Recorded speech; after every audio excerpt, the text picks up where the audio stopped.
வணக்கம், welcome to WhatsApp besties. ஒரு ஹெல்த்தியான drink cranberry apple banana smoothie எப்படி செய்யலான்னு பார்க்கலாம்.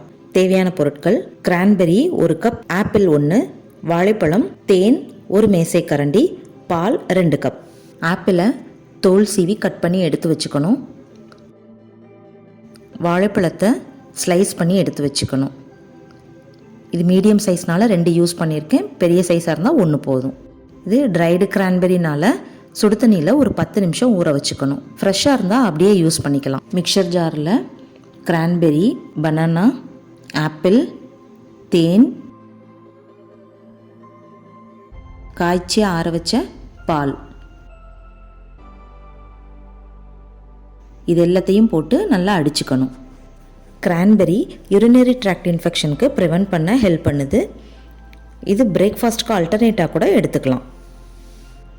கிரான்பெரி கூட ஃப்ரெஷ் ஃப்ரூட் மட்டும் இல்லாமல் நட்ஸோ இல்லை வெஜிடபிள்ஸ் கூட நம்ம யூஸ் பண்ணிக்கலாம். இப்போ ஸ்மூத்தி ரெடி ஆகிடுச்சு. இதை ஃபில்டர் பண்ணாமல் அப்படியே எடுத்துக்கணும். அப்போ தான் அதில் இருக்க ஃபைபர் கண்டென்ட் கூட நமக்கு அப்படியே கிடைக்கும். ரொம்ப ஹெல்த்தியான ட்ரிங்க் ரெடி ஆகிடுச்சு. இது குழந்தைங்கள்லேருந்து பெரியவங்க வரைக்கும் ரொம்ப ஹெல்த்தியானது. எல்லோரும் எடுத்துக்கலாம். ட்ரை பண்ணி பாருங்கள். தேங்க்ஸ் ஃபார் வாட்சிங்.